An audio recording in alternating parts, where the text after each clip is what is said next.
So we have the SWAT Commander prologue, and wow, what an absolute shambles this is. So basically they are claiming they've got everything ready for early access. They've only got a release date of the actual game of 2025. There is no release window or anything like that besides this year. And they've been nice enough to give people a free prologue, but I'm going to say do not play this game based on the prologue because it was awful. Now, you are a SWAT commander. You are part of a SWAT team. So they have set up this prologue based on co-op. And what I did was went through all of the controls. I checked out all of the buttons and everything because this game has full controller support, not partial. This is full controller support. And what I did to get, basically to get the hang of it, to learn the ropes, I went into the tutorial so that I could learn what sort of equipment I'm going to be using, how I'm going to breach doors, how I'm going to save civilians. And the tutorial was pretty much just telling me, use keyboard, do this with your left mouse button, do this with your right mouse button. There were a few things that popped up to basically say, right, like you can use your controller to do this section. And that was until I got to the very end of the tutorial because it tells you to activate night vision. So I'm sat there like a twat pressing every single button on my Xbox controller. And I end up having to go into the settings to have a look at the controls and what they're bound to. And it says hold A to activate night vision. So I'm holding down A. I'm putting so much pressure I can put my thumb through my entire controller. And this night vision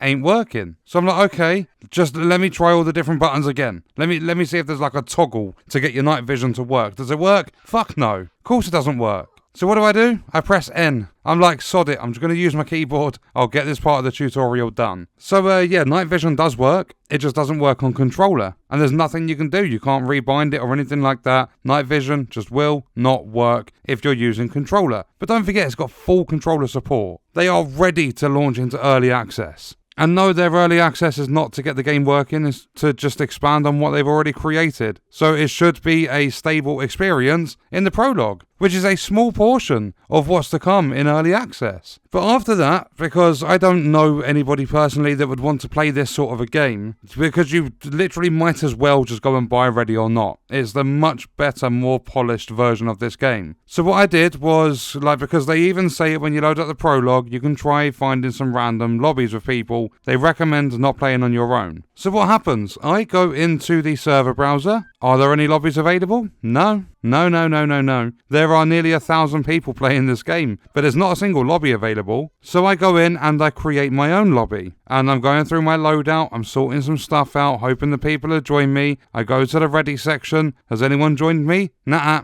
Nobody's joined. So I go into the mission because they've literally just given you access to one mission. I go into that mission and I'm thinking, okay, I'll just see how the game's mechanics work. This is on normal difficulty, by the way, and I'm so thankful I never activated the one-shot mode. Because what happens is I get into the mission and I go all the way to the end of the street. I basically take the, I'm going to say the back car park entrance, not the underground one. I'm essentially going to have to go through the garage and everything to gain access to this building to take down the people. There's a few different game modes and stuff available. I went for the Kingpin, and actually the other thing I did go for Bomb Threat. There's Bomb Threat, High Risk Warrant, and there's another one. I think I went for the Bomb Threat one. And it was already janky, already incredibly janky going through that tutorial. But I'm in the main portion, the hot reception, I think the mission's called. I'm in the main mission of the prologue. I go around to the back, I go into the first area, and before I can even see these enemies, and I'm using the third person peeking around the corner, I click on my left thumbstick so I can lean around the corner, these people are already shooting me. So I'm lucky my gun's on full auto, I spray both the enemies down that are in that area, and then I start using my mirror so that I can get a look into the other rooms, because my special that I took was a mirror. I never took breaching charges or anything like that. And I don't think you can sneak a gas grenade or a flashbang or anything underneath doors. I'm not entirely sure how they work if you don't have an open space above you. So I pretty much just open a door into this room after I've checked them out with mirrors. It looks as though they're clear, go around the corner before I even get a chance of being shot at again. But it's fine, I managed to kill the enemy and I just basically make more progress and eventually I get dropped. So I'm thinking, okay, I'm going to see if I can actually find some people to play with. I'm going to try and take this seriously, play it properly. how it was designed to be played. The prologue's designed to be played in multiplayer. So I go back into the server browser. Oh, there's 2 lobbies available now. However, they both have 1 person in each of them. And I would really, really like to play this game with more than 2 people in a lobby. Because, ready or not, you get a group of 4 people, you're having an absolute blast. You're a tactical SWAT team, you're in to save civilians, deal with the enemies, so on and so forth. So I join one of these players. It's me and 1 other person. Does anyone else join us? No. We launch into the mission, and here we go. I've finally got someone to breach doors with. I've got someone to get my back if I've got someone running up on me. And that person has the same too. They're not playing on their own either. So what we do is we spawn in, we have a look at each other,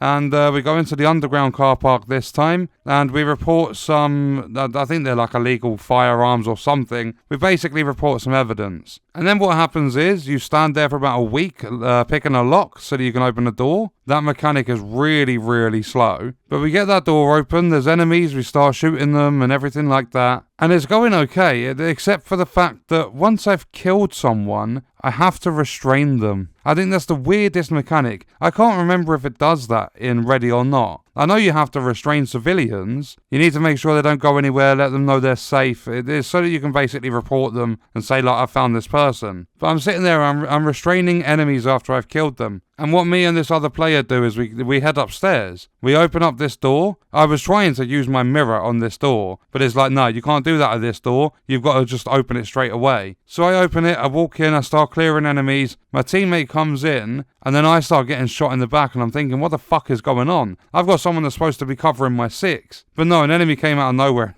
They dropped my teammate. They literally came out of nowhere, and then all I see on the floor is this ballistic shield over this body. And it's like, oh, I'm on my own again. My teammate's gone. I've got all these bodies to report, and then for some reason you can pick up the enemy's weapons if you want to. Like, I mean, it's good if you're low on ammo and things like that, but when you are restraining bodies, whether they're dead or alive, to report them, I want to be able to prioritize that over picking up weapons. But no, this body, I cannot restrain the person. They're dead, but I cannot restrain them unless I first probably pick up their weapons and move them. And it might get rid of my main gun, which is still full of ammo, so I don't want to be doing that. So that's another thing they need to work on. They need to sort it out so that you're not picking up enemy weapons over restraining bodies. But I carry on making progress through this building, and the AI are just, even on normal difficulty, they are so quick to react to you being there. I walked into another room and I got dropped. This game is just so janky. Even on normal difficulty, the AI are rapid to react to your whereabouts. And yes, it does add to the challenge, but with so much jank, with it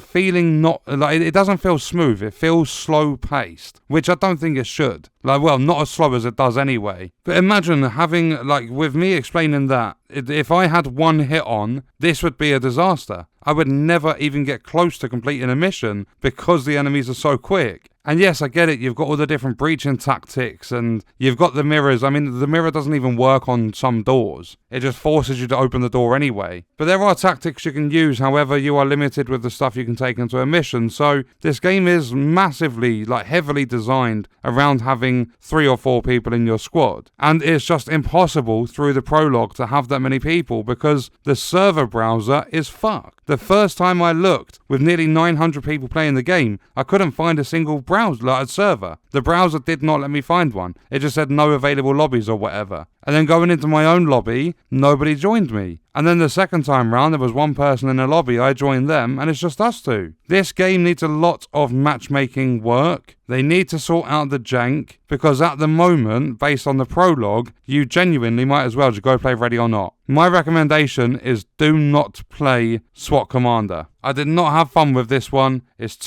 far too slow paced in areas where it shouldn't be. And I'm not saying that in the general overall game, because it should be slow paced. You should be tactical, stealthy, strategic. But I mean in like your gun movement and things like that, it's too slow. And not only that, the enemies are so quick to react. Tone them down a little bit. It's like the AI is cheating. We don't want that in a game. Especially playing on normal difficulty. If you turn on that one hit, you might as well just not play. It's going to be stress after stress after stress. So yeah, that's another game to be uninstalled.